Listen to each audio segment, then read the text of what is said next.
ஊழல் லஞ்சம் ஒரு பக்கம், உண்மை நேர்மை ஒரு பக்கம். ஓட்டுக்கு காசு அது பச்சை துரோகம், ஜனநாயக படுகொலை. அதை எதிர்க்கிற நாங்கள் ஒரு பக்கம். சாராயம் மூடும், அது நஞ்சு. பனம்பால், தென்னம்பால், ஈச்சம்பால், மூலிகை சாறு, என் பரம்பரை பால் திறந்து விடுவேன், அதை மூடுவேன். நாங்க ஒரு பக்கம். இதான சண்டை. பிரச்சனையை தந்தவன் ஒரு பக்கம், பிரச்சனையை தீர்க்கணும் வந்த உங்க பிள்ளைகள் ஒரு பக்கம். நீங்க இப்ப எந்த பக்கம் முடிவெடுங்க. வருகிற ஏப்ரல் 23ஆம் தேதி உங்க கையில் உலகம் திரும்பி பார்க்கிற மாற்றம் இருக்கிறது. வரலாற்றில் மாபெரும் புரட்சிகர முடிவை எடுக்கணும்.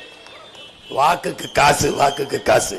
என் தம்பி செந்தில் பாலாஜி கரூர்ல போய், தம்பி விஜய் போய் பாட்டிலுக்கு 10 ரூபாய், பாட்டிலுக்கு 10 ரூபாய், பாட்டிலுக்கு 10 ரூபாய்ன்னு பாடினார்.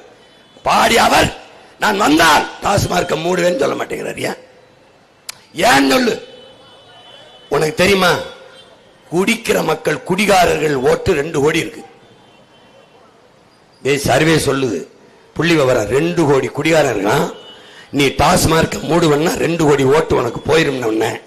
இவன் இந்த டாஸ்மார்க்க மூடுவேங்கிறான், மூட மாட்டேங்கிறான். நான் 2 கோடியில 2000 கோடி ஓட்டு எனக்கு விழலைனாலும் நான் வந்தா மூடுவேன்.